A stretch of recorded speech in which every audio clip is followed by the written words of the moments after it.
کے بعد ایک دفعہ پھر آپ کو خوش آمدید کہتے ہیں. سب سے بڑا پرابلم جو ہے ہمارا وہ یہی ہے پاکستان کی معیشت کا کہ ہمارے اخراجات زیادہ ہیں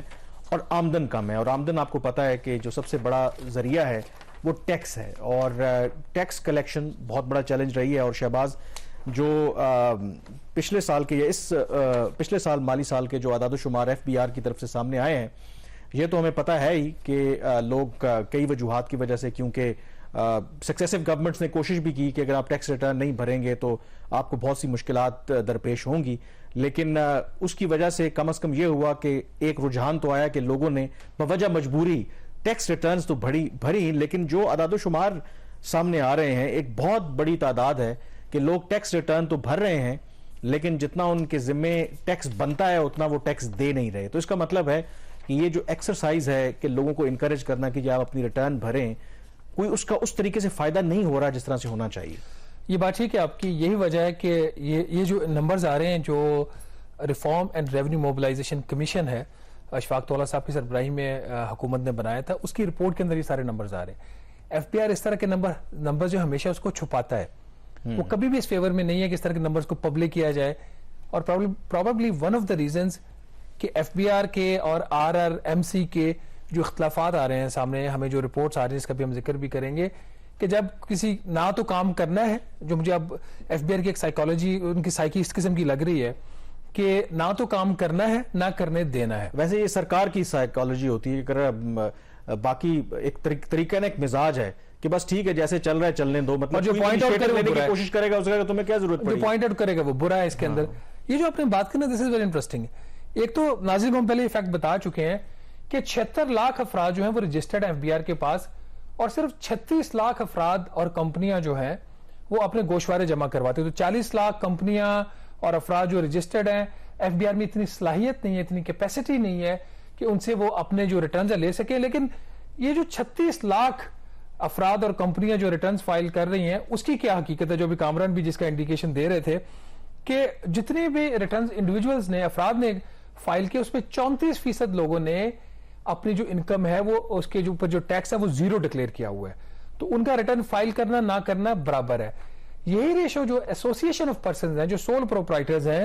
انہوں نے ان کے لیے یہ ریشو 46% ہے کہ جو جتنے بھی AOPs نے ریٹرن فائل کیے 46% نے کوئی اس کے اوپر ٹیکس پے نہیں کیا. کمپنیز رجسٹرڈ ہوتی ہیں, ریلیٹیولی ان کے ڈسکلوجرز بہتر ہوتے ہیں. جو کمپنیز ہیں 63% کمپنیز کے جو گوشوارے ہیں اس کے اندر انکم کوئی نہیں, اس میں لاسز ہیں یا انہوں نے کوئی انکم اور کوئی لاس ڈکلیئر نہیں کیا ہوا. تو یہ جو نمبرز ہیں یہ FBR کی کارکردگی کے لیے ایک ثبوت ہے کہ وہ کتنا اچھا کام کر رہے ہیں. اور پتہ ہمیں ان نمبرز کا کہاں سے لگ رہا ہے, RRMC کی جو رپورٹ ہے جو کمیشن بنا ہوا ہے تولا صاحب کا, اس سے ہمیں یہ پتہ چل رہا ہے. اور کامران پھر کاسٹ تو پے کرنی پڑے گی نا, اور اس کی کاسٹ بھی وہ جو پوائنٹ آؤٹ کرتے ہیں ان کا غلط کام وہی پے کر رہے ہیں. جو کمیشن ہے اس نے اپریل میں اپنی رپورٹ جمع کروا دی تھی, ابھی تک آفیشلی تو ریلیز نہیں ہوئی. ہمارے پاس ذرائع ہے اور میں ٹریبیون میں اس کے اوپر رپورٹس بھی کر رہا ہوں, کچھ ہمارے اور دوست جرنلسٹ بھی اس کے اوپر رپورٹ کر رہے ہیں. کمیشن کو تھرو آؤٹ وہ کام نہیں کرنے دیا گیا انڈیپینڈنٹلی. ان کو جو ایک ڈیٹا کی ایک سیکریٹریٹ سپورٹ چاہیے ہوتی ہے, جو ان کو انالیسس کے لیے نمبرز چاہیے ہوتے ہیں, وہ ان کو اس طریقے سے پرووائڈ نہیں کیے گئے. اس کا ہم پہلے بھی ذکر کر چکے ہیں. جو پرال ہے جس کے پاس سارا ریسورس ہے ڈیٹا کا, پرال کو منع کیا جاتا ہے. ہمیں پتہ ہے کون سے آفیسرز ہیں, وہ کس کے کہنے کے اوپر وہ نمبرز وہ نہیں دیے, کیا ان کی میٹنگز میں باتیں ہوئی. پر باٹم لائن یہ ہے, ایک کمیشن کی جو رپورٹ اس میں بہت ساری کچھ کمیاں ہیں. کمی اس میں اس لیے رہ گئی کہ ان کو سپورٹ فراہم نہیں کی گئی. لیکن اس میں جو سب سے جو آپ بات کر رہے ہیں, بے شک سپورٹ جو فراہم نہ بھی کی گئی ہو, لیکن کچھ یہ جو اعداد و شمار آئے ہیں, ظاہر ہے کہ یہ گورنمنٹ کا انیشیٹو تھا نا, کہ انہوں نے بنایا کہ ایک not with in the system, ایک باہر کے بندے کو بلا کے کہ ذرا ایک ٹرو ایویلویشن کریں. تو کیا گورنمنٹ جو ہے وہ FBR کی طرف ان کا جھکاؤ ہوگا؟ اسحاق ڈار صاحب کا اس کے بارے میں کیا موقف ہوگا؟ وہ FBR کی بات سنیں گے یا پھر یہ جو کمیشن ہے ان کی ریکمنڈیشن یا یہ جو انفارمیشن سامنے لے کے آئیں اس کی بیس کے اوپر وہ اپنی پالیسی بنائیں گے؟ دیکھیں, جو اسٹیٹس کو کی فورسز ہیں وہ ویری ویل انٹرنچڈ ہوتی ہیں. حکومت سیاسی طور پر انتہائی کمزور ہے, اور جب حکومت کمزور ہوتی ہے تو ٹیکنوکریٹس اور جو بیوروکریٹس ہوتے ہیں اس کا ایڈوانٹیج اٹھاتے ہیں. یہی وجہ ہے کہ باوجود میں نے ریمائنڈر جو دیے گئے کہ جی آپ نمبرز دے دیں, ان کو ڈیٹا فراہم کر دیں, وہ ڈیٹا فراہم نہیں کیا گیا. اب چونکہ جو میں کمیشن کی رپورٹ میں نے دیکھی اس کے اندر تو جگہ جگہ پہ یہ لکھا ہے، ایک دو جگہوں پہ چھوڑ کے جہاں پہ FBI نے ڈیٹا دیا کہ ہاں یہ اس کے پیچھے یہ نمبرز ہیں، وہاں پہ وہ کمیشن نے رپورٹ کر دیا. اور زیادہ تر جگہوں پہ لکھا ہوا ہے کہ جو یہ ہم ٹیکس پرپوزل دے رہے ہیں اس کا جو ریونیو امپیکٹ ہے وہ پازیٹیو ہے. اب پازیٹیو کا مطلب ہی ان کے پاس نمبر نہیں ہے. نمبر کیوں نہیں ہے کہ پرال نے اور FBR نے نمبر نہیں دیا. ویسے پرال کا ایک اسکینڈل میرے ہاتھ لگا ہے، آئندہ آنے والے دنوں میں اس پہ رپورٹ کریں گے، اس میں کس طرح انہوں نے کچھ فارنرز تھے ان کو کیسے ان کو پرال کے سسٹم میں کیا، وہ بہت بڑا ایک اسکینڈل ہے. تو اور جن کا نام لیا جا رہا ہے اسکینڈل میں شاید وہ یہاں پہ وہ بھی تھوڑے سے کمپرومائز ہوئے اور نمبرز وغیرہ نہیں دیے. کامران اس میں جو ایک ذرائع سے میں نے جو پتا کیا ہے اس کی جو ویلیو ہے وہ کہا جاتا ہے کہ جو ٹیکس پروپوزل دیے وہ 1300 ارب روپے کی بنتی ہے. اچھا، یہ موبلائزیشن کمیشن نے دی ہے کہ اگر اس پہ امپلیمنٹ کریں تو اگر امپلیمنٹ کریں تو سالانہ 1300 ارب روپے کا ریونیو ملتا ہے. تو میں نے کچھ FBR کے لوگوں سے بات کی، میں نے کہا آپ کی کیا اسیسمنٹ ہے؟ انہوں نے کہا نہیں جی طے میں یہ کم ہے تو کوئی خاص کم نہیں آئے گا، بڑا ہوا ہے 100-200 ارب روپے مل جائے گا. سو دس واز دی اپروچ. نہیں تو کس کا ویو ٹھیک ہے اس میں آپ کے خیال میں؟ آپ 2-3 پرپوزلز لے لیں نا جس کا نمبرز ہمارے پاس اویلیبل ہیں، باقیوں کے تو نمبر اویلیبل نہیں ہے. کمیشن نے ایک پرپوزل دیا ہے کہ جو کمپنیز ہیں وہ ان کی جو آمدن ہوتی ہے وہ ریٹین کرتے ہیں، اس کے جو شیئر ہولڈرز ہیں اس کو نہیں دیتے آمدن کو، اس کو ریٹین، اس کے بہت سارے پرپسز ہوتے ہیں، فیوچر انویسٹمنٹ کے لیے بھی ہوتا ہے، یہ جو بھی ہوتا ہے. ان کا ایک پرپوزل یہ ہے کہ کمپنی جو اپنے پروفٹ کو ڈسٹریبیوٹ نہیں کرتی ہے امنگ دا شیئر ہولڈرز، اس کے اوپر جو لسٹڈ کمپنیاں 5% ٹیکس لگا دو، جو اسٹاک مارکیٹ میں لسٹڈ نہیں ان کے اوپر 7.5% ٹیکس لگا دو. تو اس سے ان کے خیال میں صرف ایک میئر سے 338 ارب روپے کا ٹیکس سالانہ اکٹھا ہو سکتا ہے ان ریٹس کے اوپر. اور جو ڈیٹا انہوں نے استعمال کیا ایک RFAB ریسرچ فرم ہے اس کا کیا اور دوسرا FBR کا پرال کا ڈیٹا استعمال کیا. اسی طرح اس کمیشن کا ایک اور پرپوزل ہے، چونکہ ریٹیلرز پاکستان میں ہول سیلرز ڈسٹریبیوٹرز یہ پورے ٹیکس اپنے نہیں پے کرتے. ان کا ایک پرپوزل ہے وہ آپ ڈیبیٹ کر سکتے ہیں ٹھیک ہے یا غلط ہے، کہ جتنے بھی سپلائیز ہیں پاکستان کے اندر اس کی ویلیو کے اوپر 1% ٹیکس لگا دو، انکم ٹیکس سپلائیز کے اوپر، چاہے امپورٹ سے وہ سپلائی آ رہی ہے یا ڈومیسٹک پروڈکشن. تو صرف 1% ٹیکس لگانے سے ان کا خیال ہے کوئی 400 آ جائے گا. یہ تو صرف 2 کی بات کی، اور بھی بہت سارے میرے خیال اگلے پروگرام میں نیکسٹ ویک اس پہ بات کریں گے، ٹائم کم ہے ہمارے پاس. باٹم لائن یہ ہے کہ اس کا جو امپیکٹ چاہے 1300 ارب ہے، 1000 ارب ہے، 700 ارب ہے یا 100 ارب ہے،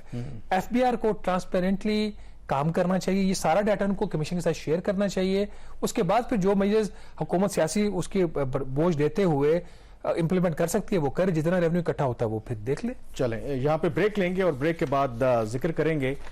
کچھ فورن پالیسی کے معاملات ہیں، اور خاص کر کے بھارت جو ہے مقبوضہ کشمیر کے اندر جو G20 کی ایک کانفرنس کا انعقاد کرنے جا رہا ہے اس کی وجہ کیا ہے اور کون سے ممالک ہیں جو اس میں شریک ہو رہے ہیں، اور کیا جو اس میں پاکستان کے دوست ممالک ہیں یا جن سے پاکستان کے اچھے تعلقات ہیں کیا وہ ممالک بھی سری نگر اس کانفرنس میں شرکت کریں گے؟ بریک کے بعد آپ سے بات کریں گے.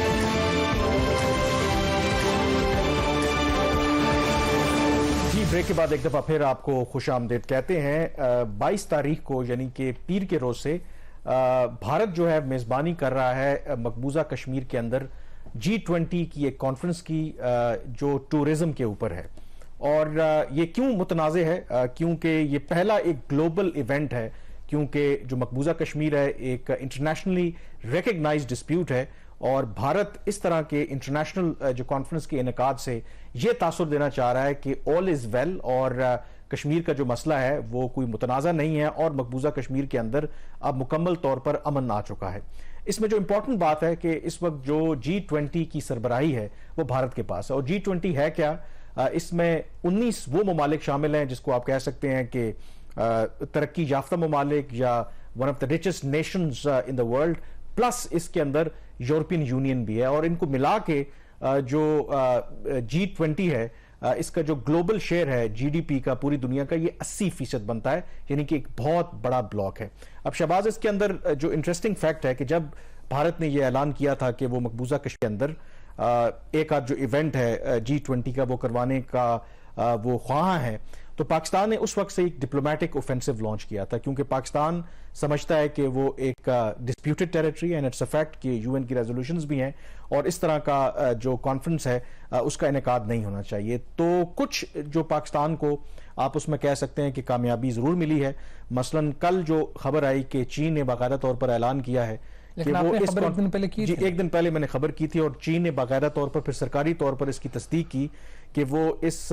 G20 جو ٹورزم کے اوپر کانفرنس ہو رہی ہے سری نگر میں وہ بائیکاٹ کریں۔ اس خبر سے آپ کو پرابلم نہیں ہوگا نا، کسی کو بھی پرابلم نہیں، پرابلم تو نہیں ہونا چاہیے، کیوں فیکٹ اس طرح کی خبر کرتے ہوئے تکلیف میں آ جاتے ہیں۔ ہاں فیکٹ جو ہے وہ فیکٹ ہے اپنی جگہ پہ۔ تو اس میں جو امپورٹنٹ بات ہے کہ چین نے یہ کہا ہے کہ یہ ایک متنازع کیونکہ علاقہ ہے اور ہم اس کی بھرپور مخالفت کرتے ہیں اور یہ کانفرنس کا انعقاد جو ہے یہاں پہ نہیں ہونا چاہیے اور اس وجہ سے وہ شریک نہیں ہو رہے۔ اب اس کے اندر جو امپورٹنٹ فیکٹر ہے، کیونکہ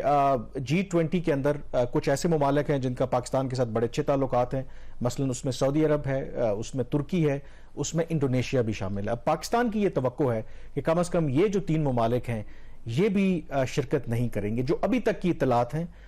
دا ہندو اخبار ہے بھارت کا، اس نے جو رپورٹ کیا ہے کہ ابھی تک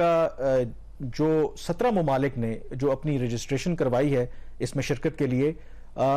سعودی عرب اور ترکی نے ابھی تک رجسٹریشن نہیں کروائی۔ تو اس کا مطلب ہے کیونکہ 22 تاریخ کو یہ کانفرنس ہونی ہے تو امکان یہی ظاہر کیا جا رہا ہے کہ سعودی عرب اور ترکی بھی جو ہیں وہ اس کانفرنس میں شرکت نہیں کریں گے۔ انڈونیشیا نے اپنی رجسٹریشن ضرور کروائی ہے لیکن اطلاع یہ آ رہی ہے کہ انہوں نے اپنی جو پارٹیسپیشن ہے وہ بہت لو لیول پہ رکھی ہے، شاید ان کا ایک آدھ جو ڈپلومیٹ ہے جو دہلی میں بیسڈ ہے وہ شرکت کرے گا۔ اس کے علاوہ کچھ ادر دین G20 کے ممبرز کے انہوں نے کچھ اور لوگوں کو بھی انوائٹ کیا ہے، اس میں ایجپٹ ہے، اس میں عمان ہے، اس میں UAE ہے، اس میں بنگلہ دیش ہے۔ تو بنگلہ دیش بھی اس میں شرکت کر رہا ہے جو میری اطلاع ہے، عمان بھی اور UAE بھی۔ تو آپ اسے کہہ سکتے ہیں کہ ایک لحاظ سے پارشل اگر چائنا نے تو کر دیا ہے، سعودی عرب اور ترکی وہ بھی نہیں آتے، اور اس کے مقابلے میں پھر UAE، عمان، UAE ان کے لوگ اگر شرکت کرتے ہیں تو it's a kind of a delicate balance, مطلب پارشل پاکستان کی سکسیس بھی ہے اور پارشل آپ کہہ سکتے ہیں کہ بھارت کی بھی سکسیس بھی ہے کہ کسی حد تک انہوں نے وہاں پر جو انٹرنیشنل ڈیلیگیٹس ہیں سری نگر میں ان کو وہ لے آئے ہیں۔ دیکھیں چائنا کی 2 فیکٹرز کی وجہ سے اس کی امپورٹنس ہے بائیکاٹ کرنے کی۔ ایک تو یہ کہ پرماننٹ ممبر ہے وہ سیکورٹی کاؤنسل کا، یونائٹڈ نیشن کا، تو چائنا کا نو کہنا وہ میٹر کرتا ہے۔ دیٹ مینس کہ ایک ڈسپیوٹڈ ٹیریٹری، اور صرف اگر امریکہ، UK، فرانس، جرمنی اگر اٹینڈ کر بھی لیتے ہیں تو ایک اندر امپورٹنٹ جو ہے UN سیکورٹی کاؤنسل کا پرماننٹ ممبر وہ اس کو ویٹو کر۔ اور میں یہ بھی بتا دوں، میری اطلاع یہی ہے کہ ایون اگر جو یورپین ممالک سے لوگ شرکت بھی کر رہے ہیں تو سنا ہے کہ وہ کوئی ان کی جو ڈیلیگیشن لیول ہے وہ وہی کہ جو دہلی میں جو ان کے ڈپلومیٹس ہیں وہی شاید ایک آدھ بندہ شرکت کرے گا، مطلب وہ بھی اس کو ریپریزنٹیشن ہو جاتی ہے، بٹ اس کو وہ لو کی رکھنے کی کوشش کر رہے ہیں۔ ہوگا نہیں، کیونکہ فارن آفس کے کچھ لوگوں کا خیال تھا کہ کئی جو کچھ یورپین ملک ہیں وہ سینسٹیو ہیں ٹوورڈز پاکستان's کنسرن، اور خاص کر کے جو ہیومن رائٹس کی وہاں پہ وائلیشن ہو رہی ہیں، کہ اس کی ایک انڈیکیشن ہے کہ UN کے جو انڈیپینڈنٹ مبصر ہیں انہوں نے بھی اس کانفرنس کی مخالفت کی ہے۔ انہوں نے ایک رپورٹ جاری کی ہے، انہوں نے کہا ہے کہ یہ انڈیا کا اختیار ہے کہ بھارت میں کہیں بھی G20 کے ایونٹس کا انعقاد کرے، لیکن کم از کم مقبوضہ کشمیر کے اندر اس طرح کا انعقاد نہیں ہونا چاہیے کیونکہ وہ انٹرنیشنلی ایک ڈسپیوٹڈ ٹیریٹری ہے۔ سو ان اے وے ایسا نہیں ہے کہ باوجود ہماری جو بھی اکنامک اور جو اس وقت گلوبل سٹینڈنگ ہے پاکستان کی، کہیں نہ کہیں وائسز پھر بھی انڈیا کے بارے میں وہ اٹھ رہی ہیں جو ان کا جو بھی ریکارڈ ہے مقبوضہ کشمیر کے اس میں جو چائنا کا ایک دوسرا بھی فیکٹر ہے نا کہ چائنا کا خود ڈسپیوٹ میں وہ پارٹنر ہے جو بالکل جموں کشمیر کا جو ایریا ہے۔ اس کے علاوہ جو زیادہ امپورٹنٹ چیز ہے وہ یہ ہے کہ بھارت جو ہے وہ چائنا پاکستان اکنامک کوریڈور کی مخالفت کرتا ہے، اور اس کی ازمپشن یہ ہے، اس کی جو بیس آف دی آرگیومنٹ ہے کہ جی جو گلگت بلتستان ہے وچ از another disputed territory اور special territory in case of Pakistan, اور پاکستان نے ابھی تک اس کا اپنے اس طریقے سے لحاق نہیں کیا، اس کو 5واں صوبہ یا 6ٹھا صوبہ ڈکلیئر نہیں کیا، نہ ہی آزاد جموں اینڈ کشمیر کو اس طریقے سے کیا ہے۔ تو جی سی پیک کی سڑک وہاں سے گزرتی ہے، تو اس لیے جو بھارت ہے وہ سی پیک کی مخالفت کرتا ہے، حالانکہ سی پیک صرف GB تک محدود نہیں ہے، سی پیک پورے پاکستان میں اس کی پریزنس ہے۔ تو یہ ایک تو اس کے دوگلا پان اس کا بھارت کا اس کو ایکسپوز کرتا ہے کہ خود تو وہ سی پیک اس بات کے لیے وہ ماننے کے لیے تیار نہیں ہے کہ GB سے ایک سڑک گزرتی ہے اور GB ایک ڈسپیوٹڈ ٹیریٹری ہے، اور دوسری طرف سے وہ اس کا سٹیٹس جو ہے وہ اگست 2019 میں چینج کر کے وہ کلیم کرتا ہے کہ every thing is normal. Gradually ابھی تو ہمارے حالات اکنامکلی کافی کمزور ہیں اور دنیا کی نظروں میں ہم شاید وہ جو ہمیں لیکن اس کے باوجود مجھے لگتا ہے کہ اس کو دیکھتے ہوئے کہ اگر چین تو بائیک آؤٹ کر رہا ہے، اگر سعودی عرب، ترکی بھی اس میں شامل ہو جاتا ہے، ایجپٹ جو اسپیشل انوائٹی تھا ابھی تک کی اطلاعات ہیں کہ اس نے بھی رجسٹریشن نہیں کروائیں، تو ان اے وے اور پھر یو این کا جو انڈیپینڈنٹ مبصر ہے ان کی جو ایک بڑی سکیدنگ رپورٹ ہے اگینسٹ انڈیا، تو کہیں نہ کہیں پاکستان کے لیے پارشل سکسیس ضرور ہے. اور اس میں امپورٹنٹ فیکٹر ہے کہ پاکستان انڈیا کے اس سارے موو کو کاؤنٹر کرنے کے لیے جہاں وہاں پہ ٹورزم کی G20 کی مقبوضہ کشمیر میں کانفرنس ہو رہی ہوگی، تو یہاں پاکستان جو ہے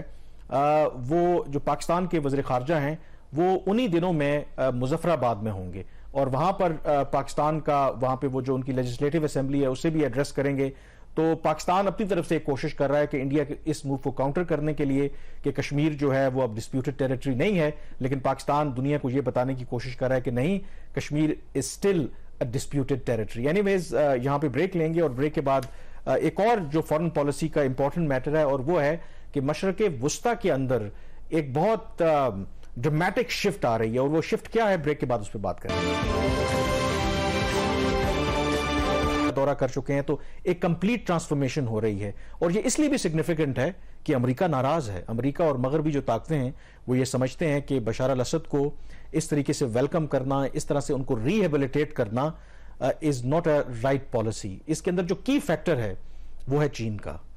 ہم نے پہلے بھی ذکر کیا کہ چین نے ایران اور سعودی عرب کے درمیان ایک رفروشما مفاہمت کروائی ہے، اور کہا یہ جا رہا ہے کہ یہ جو سعودی عرب کا جو لیڈ یہ انیشیٹو ہے مڈل ایسٹ کو ٹرانسفارم کیا جا رہا ہے، اس میں جو رول ہے پیچھے وہ چین کا ہے کہ چین اب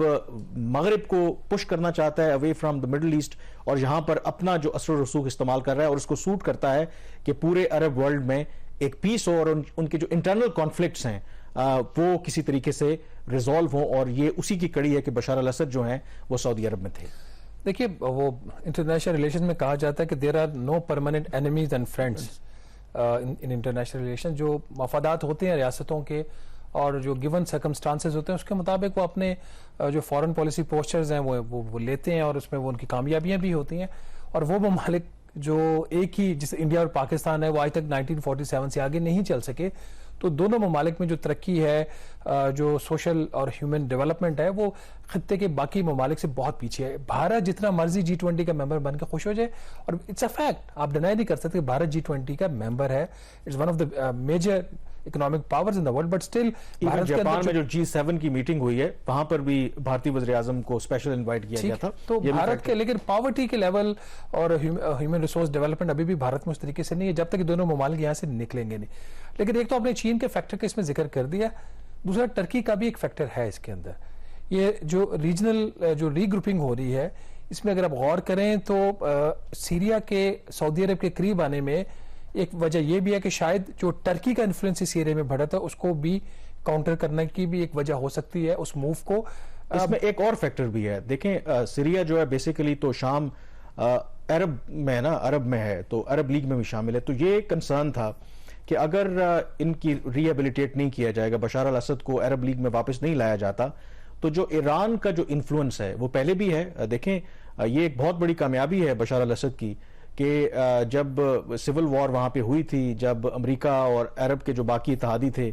یہ باغیوں کے ساتھ مل کر ان کی حکومت کو ہٹانا چاہتے تھے، تو پوسٹ بشار الاسد گورنمنٹ کی سیریا کے اندر ایک ڈسپنسیشن کی بات ہو رہی تھی، لیکن انہوں نے اس سول وار کو سروائیو کیا کیونکہ کی فیکٹر تھا کہ غالباً 2015-16 میں جب رشیا کی انوالومنٹ ہوئی، جب رشیا نے بیک کیا بشار الاسد کو، تو وہاں پر دوبارہ سے موقع ملا بشار الاسد کی گورنمنٹ کو ری گروپ ہونے میں. تو اب یہ ایکنالجمنٹ ہے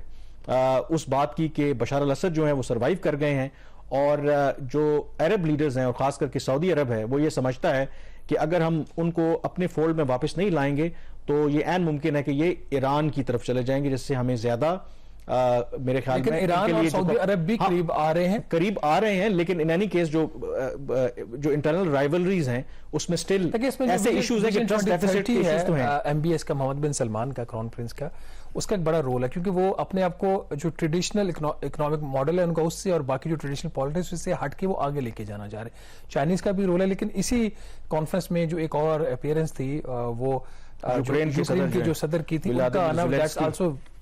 gives very important signal کہ جی کس طرح خطے کے اندر جو تبدیلیاں ہو رہی ہیں. لیکن ہمیں شاید یہ لیسن لرن کرنے میں کچھ کچھ دہائیاں یا کچھ سال کتنا لگے گا, کچھ ٹائم لگے گا. ہماری بیوروکریسی اپنے ویسٹ انٹرسٹ سے اوپر نہیں اٹھتی, ہمارے سیاستدان وہی کھڑے ہوئے ہیں. مطلب ہمیں ایک نئے اسکرپٹ کی ضرورت ہے, وہ پاکستان کی انٹرنل پالیسیز ہوں یا ایکسٹرنل پالیسیز ہوں, کیونکہ اگر سعودی عرب اور عرب ورلڈ, کیونکہ یہ بات ہمیں نہیں بھولنی چاہیے کہ یہ جو سیریا کے اندر سول وار 10-11 سال سے وہاں پہ جو جاری رہی, کم از کم جو ایک کنزرویٹو ایسٹیمیٹ ہے 3.5 لاکھ جانیں جو ہیں وہاں پہ ضائع ہوئی ہیں. اور ایک تو آپشن یہ تھا کہ یہ کنٹینیو رہتا, مزید لوگ اس میں مرتے, اور دوسرا آپشن یہ ہے کہ اس میڈنس کو روکا جائے. تو یہی جو پرنسپل ہے وہ پاکستان اور جو خطے کے دوسرے ممالک ہیں بھارت, اس پہ بھی اپلائی ہوتا ہے کہ شاید ہمیں اپنے لوگوں کی ویلفیئر کو اور ڈیولپمنٹ کو سامنے رکھتے ہوئے کچھ چیزوں کو چینج کرنے کی ضرورت ہے. یہ کب ریئلائزیشن ہوتی ہے, it remains to be seen. آج کے پروگرام سے اتنا ہی. مجھے کامران یوسف اور شہباز رانا کو اجازت دیجیے. اللہ حافظ.